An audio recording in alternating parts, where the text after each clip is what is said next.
Welcome to the 2026 PRWeek Awards. We're going to step back and honor the very best work, teams and individuals in PR and communications across every category of the profession. Wendy's and Ketchum. US Soy and MSL. Chris Manzini. Looking around this room, I'm in utter awe. The creativity, the innovation, the sheer energy in here tonight could power an entire city. Johnson Outdoors and Carol Cone on Purpose. American Optometric Association and Edelman. Coca-Cola and Ogilvy. All of you in this room have transformed the perception and the effectiveness of PR, which is now recognized as a business critical function across all enterprises and organizations. Sandy Hook Promise and Weber Shandwick. SF Pride and Bo Spar. Verizon and Golan. What struck me most as we reviewed the programs was the diversity.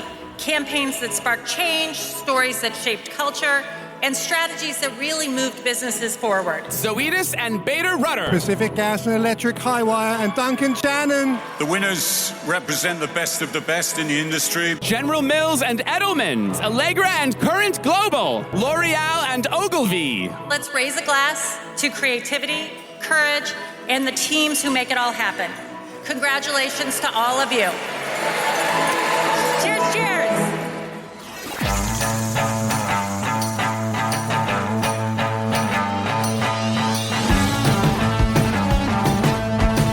Recorded live at the 2026 PRWeek Awards, this is the PRWeek Podcast. I'm Jess Ruderman, and in this very special episode, you will hear sounds from the stage and conversations with the few industry leaders who attended the Oscars of PR, as Steve Barrett calls it, as well as winners from some of our biggest categories of the night.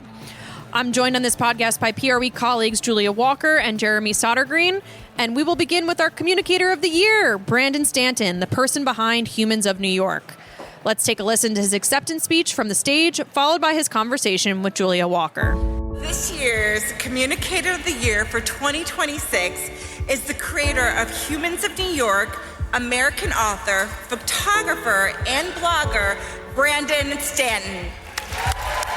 I've always been very inspired by the idea that New York is a microcosm of humanity. Every type of person is here. Every culture, every viewpoint, every belief. And I've always believed that if an artist could somehow capture a portrait of New York City, that would be a portrait of humanity itself. And the books that were on your seats when you walked in and the exhibition that was at Grand Central this October was my best attempt to create a portrait of New York City.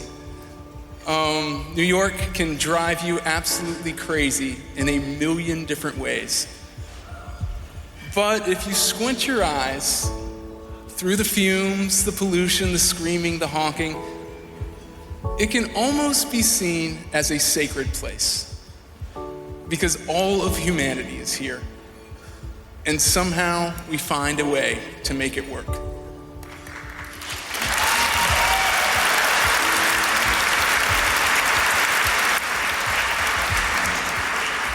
So next time that you're on your phone and you're doom scrolling, everybody's screaming at each other on social media, everybody's in tribes and angry at each other, or you turn on the news and it seems like the whole world's about to go to war, just remember that somewhere about 300 feet below ground, not too far from here, there is a 7 train moving through Queens with every type of person on God's green earth crammed together in the smallest possible place.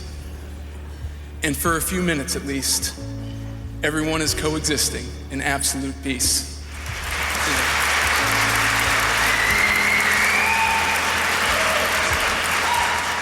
But in a world that seems like it's teetering on edge, New York is still something to celebrate.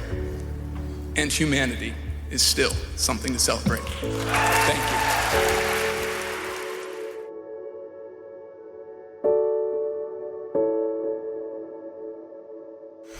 When you're communicating these stories of these people and helping them, what do you think the keys are to communicating someone's like core and their truth? What I'm always just looking for is legibility. Like, I just want to understand what it's like to be this person in front of me so that I can express it as deeply as possible. So much of my interview is just about understanding as deeply as possible so that I can express as clearly as possible.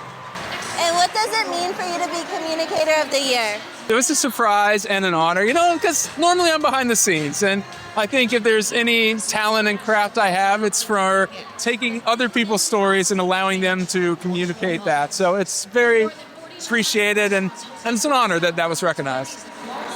And one more question. What were some highlights of your last year? I'd say in October, there was an exhibition of the work in Grand Central called Dear New York. That had probably thousands of portraits of humans of New York all over it. So it was very much a culmination of that season of the work. What comes next, I don't know for sure. I know it's going to involve storytelling. I know it's going to involve ordinary people and telling their stories. Speaking of the exhibition, seeing all of your photos around tonight and at your exhibition and the books everywhere, how does it feel to communicate something that becomes tangible? Like, that's a big success. Yeah, that was what was so cool about Grand Central. It was like, for the first time after 15 years of sharing my work digitally, it was taking it and transferring it and mapping it into a physical location. Not only that, but people could come and physically experience it. So not only was it so cool to just be physically surrounded by these stories, but also so many of the people that I photographed in the past came there. All the people who've been engaging with humans in New York in the past 15 years came there. So it was very much a place of gathering. It was meaningful. It was definitely something I want to do more of. I'm here with Grace Leong from Hunter PR. We're here at the PRWeek Awards. What's the vibe tonight? Are you excited for the awards? It's electric in here, Jess. Come on. This is exactly what our industry needs at this moment, right? We're coming out of Q1. We're heading into March. And with all the news we've been hearing, to be here with the community, celebrating great award-winning work, being together as a community and talking about, opportunities and challenges. It's literally, in one word, electric. And it just feels so good to be in a celebratory space right now. So thank you guys for hosting this. This is exactly what we needed at this moment. Yeah, of course. What does it mean to have a celebration like this for the PR industry? Obviously, there's a lot of other trade awards. We famously call this the Oscars of PR, as Steve Barrett says. What does it mean to celebrate the PR industry in this way at this time, but also just generally? Jess, there's never been a better time to be in communications and specifically PR, with trust waning all around the world in many, many ways. We are trust builders. We have the opportunity to really be the change we want to see in this world, help rebuild trust between organizations and their publics. We have the power, we have the skills, we have the technology. So to be here as a community united, how many people are here? 1,500? My gosh, it feels like, even more than that. But it's so great to be around people that are going to use communication to rebuild trust and bring this world back to where it should be. Mm-hmm. Is there any specific inspiring work that Hunter or other agencies have done this year that makes you feel reinvigorated about the PR industry? I think everything is a little quiet right now. I think people are kind of just doing some great work. Coming out of the Super Bowl, we saw a lot of great excitement and a lot of great campaigns running full tilt like it was in the past. I think moving forward, a lot of us are doing work behind the scenes to kind of rebuild trust on a local level, because that's where I think it's broken the most. So I don't think you're seeing big splashy stuff, but I'm always inspired. I think the Communicator of the Year that you guys have selected, his work in Grand Central was just outstanding. And again, exactly what we needed at the moment to remind us all what's so important. Pictures of humanity and celebrating it together. So great choice on Communicator of the Year. Mm-hmm. Hunter has really been doubling down on influencer and creators, especially with the launch of Poppy. Can you tease some things that we can expect from the agency this year, or maybe ways that you guys are developing? Yeah, influencer continues to be the space and the place where you can build trust with consumers. We know from our studies that most consumers will trust a friend before they trust, no offense, Jess, but a journalism or a politician, a journalist, a politician, even a priest. So to use influencers to build trust one-on-one with consumers is booming. And I think from Hunter, our new agency, Bobby, I mean, the phone's kind of ringing off the hook. Yeah. And it's just how much can we catch and how much can we actually deliver. So we're really excited about the growth we're seeing there. Yeah. Before I let you hit the bar, what are you most looking forward to tonight? Oh my gosh, I am looking forward to the cheers, for this community to cheer each other on when campaigns of the year are announced and, you know, agencies get up there as a team and celebrate the hard work that they've done. I just love seeing the celebration of our work and then us cheering us on as a community. It really makes me keep coming back, as they say. The noise levels in there are loud, so I'm sure you'll hear some. Oh yeah, I can't wait for all the cheers. And I'm staying for the bitter end. I hope there's a cocktail party after this. Oh, we got cocktails after this. Don't Okay, worry. All I'll right. be there. Thanks See so much, ya. Grace. Thank you. Next up is Best in Social Media. Moving on to the Best in Influencer Impact Award. It's Vaseline, Unilever, and Ogilvy. My name is Grace Freeman. Work at Ogilvy. I am the head of social for the U.S. I'm Lauren Todd. I work at Ogilvy, and I am a director of influencer strategy. 2 awards in a row. You guys have been sweeping the awards. How does it feel to win this one? It feels pretty good. The team has done such a great job. They really put in a lot of effort, and this was such a global team effort across all of Ogilvy. Really happy to see it. And what was special about this campaign for you guys? I think we really love that it's an integrated piece of work. So it's really combining a lot of our different disciplines, starting from social listening, so it really feels like it's coming from a real place, and that's why it's achieved such scale. Yeah. What do you guys think people are going to take away from this campaign? Ooh, such a good question. I think the thing that really worked for this campaign is it listened to what people were already saying, what people were already interested in. So I think one thing to take away from this is just to listen to what people already want and are talking about and to dive into that. How did you guys approach working with Vaseline on this project? Yeah, so this was actually a global project. It actually came out of our Ogilvy Singapore office.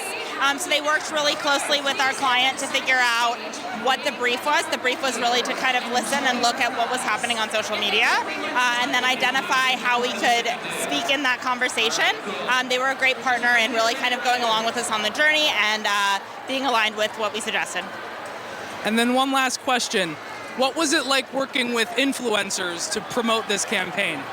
Yeah, it was actually really great to work with influencers on this. As we briefed in influencers, all of them kind of had these different hacks that they already were doing naturally. It was interesting to brief them in because they kind of had things that they were already talking about that maybe we hadn't even thought about. So listening to their voices and their personal experiences kind of really brought life to this campaign. I think that it was really meaningful to our clients to really harness like real voices.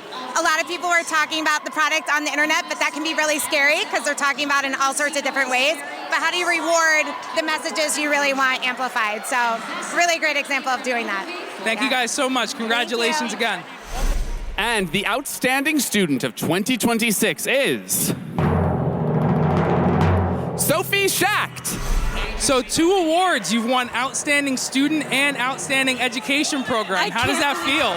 It's fantastic. I love my school so much, and I'm so proud to be able to share that with other people, but most importantly, apply the skills that I've learned at USC Annenberg to a place like PRWeek Awards, here at the PRWeek Awards in New York City. We came all the way from LA. It's truly a surreal moment, getting to be in the room with the most influential people in the profession that I want to go in. It's truly a dream come true. What do you have to say to students coming out of college right now, entering the field of public relations? How does that feel for you? What do you have to say to them? I wouldn't be lying if I had to look in the mirror. I'm about to enter the field. I think there's a wide range of possibilities. The PR profession has changed so much. It's not just press releases and media alerts. You can go into live events, you can go into marketing and branding and AI. I think that's so useful. So stretch those muscles that you've learned and really go out and make an impact, because I believe our generation is the one that's going to change the world. What has stood out to you about this education program for you? I would say the incredible professors. Not only are there our mentors, but they work during the day. Majority of our classes are at night because they're professionals during the day and they teach at night. So we get to be their mini focus groups and we get to bounce ideas off of each other and really do real world application where you really can't get anywhere else. I can go to school and be a student, but I can also experience LA and be at the epicenter of sports, culture, and entertainment. So I think our teachers and our professors are the ones who guide us through that. Do you have anything to say to your teachers and professors? Thank you. Thank you for making my dream school a reality. Thank you for making my dreams, my crazy ideas, and take them so seriously. I'm so proud of what we've been able to create at USC, and I can't wait to go out and do more. Thank you so much. Thank you! It's Coca-Cola and Ogilvy. Coca-Cola and Ogilvy. L'Oreal and Ogilvy. Coca-Cola and Ogilvy. CDC and Ogilvy. Hey, I'm Chas Spruce, Executive Creative Director for Earn Creativity North America for Ogilvy. How does it feel to win tonight? That's a big deal. Oh my gosh, it was my first PR awards as ECD of Earn. We cleaned up a little bit. I think we won about 12 awards tonight, so I'm so excited. And with this last campaign that we just saw, The last campaign was for Coca-Cola, the Athletes Code, and it was really about democratizing the athletes' right to be able to tell their own story. So when athletes are having like a mental problem, they're able to pause their contract so they don't have to be on when they physically aren't able to do that. A really great way for us to move forward as an agency, but both as a entertainment partner for our brands. And what change and impact have you seen outside of getting this award from your campaign? I think what I've been able to see is like athletes take control of their own story, which is really great, and be able to author that. So whether or not they want to start with a brand right when they sign or they want to take a break, whether it's coming up for the Olympics or another big event, they've been able to do that with this new implementation from Powerade and Coca-Cola. Was it a little scary to highlight a subject that hasn't really been that talked about in the athletic world? I think so, but oftentimes when brands take risks, that's the most stickiest way for us to show up in culture. And I think for this campaign, truly, it was about democratizing the way you show up. With the use of social media, right? Athletes are always on. So it was about us being able to say, hey, you know what? I'm not feeling great today, and maybe not tomorrow, but I still want to do this contract with this brand sponsor, so give me a way to be able to do that. Why do you think your campaign won Campaign of the Year at PR Week? I think the campaign won Campaign of the Year because it took something that I think that was so resonant in so many people and it offered a way for brands to be able to integrate themselves in that conversation. When you're able to do that, that's sweet material to be able to break through in spaces where ads can't travel. And I think as an Earn First creative director, that's what I love most. And that's all my questions. Do you have anything else that you want to add? Congratulations to Ogilvy PR. Let's go!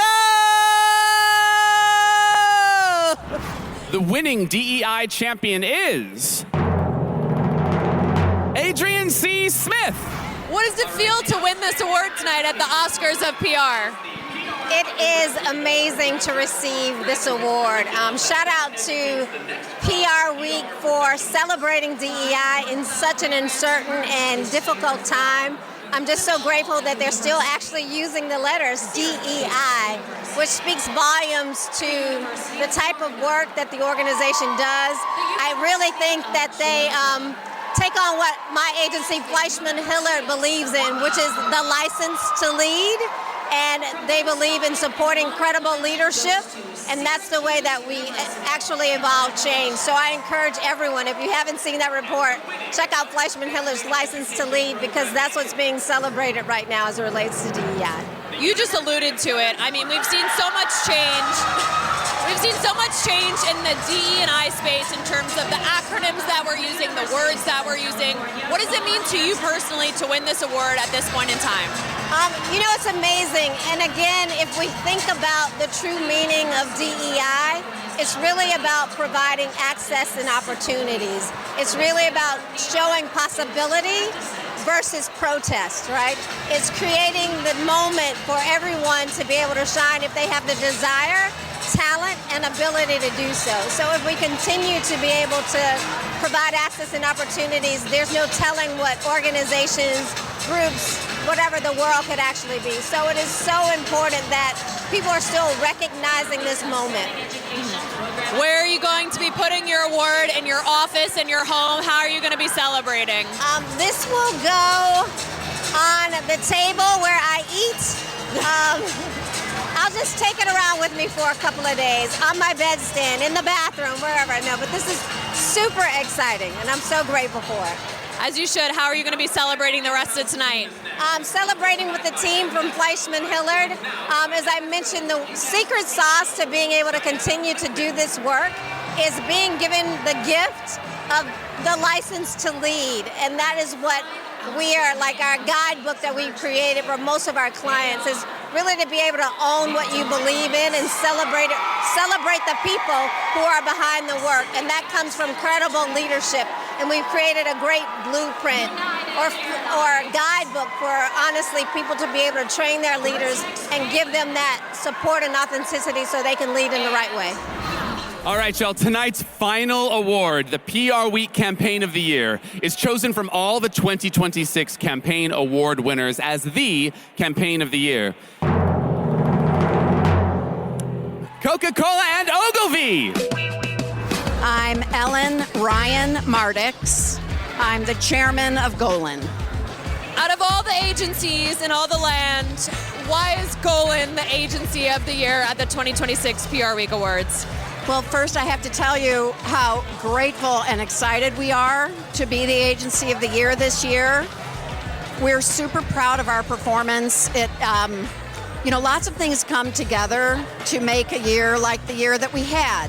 And lots of our other great friends in the industry also had good years. But I think it just all sort of added up. We had the business results to prove that we should be agency of the year. We have a tremendously great culture. We have clients that are second to none. So we're really proud for this honor. What's it like to be at the PR Week Awards? I know there's a lot of industry events that celebrate the PR industry, but to be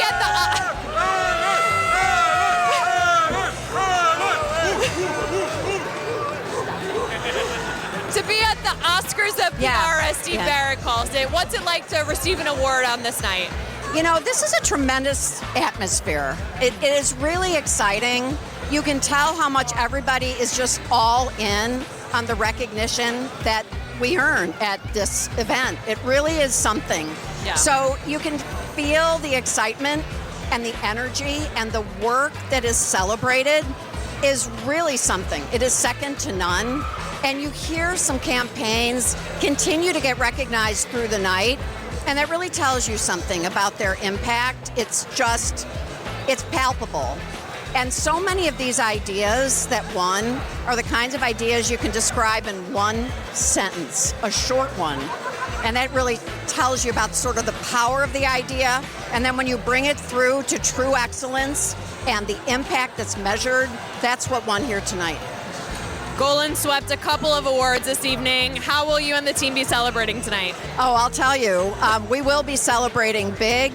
Yeah, we did really well tonight, and we're just so excited for our people and our clients to be able to accept this recognition with great pride and also with humility and an understanding that we are in a tremendously great industry with so many professionals and agencies and companies that love what we do and know the impact that it makes on people and on business.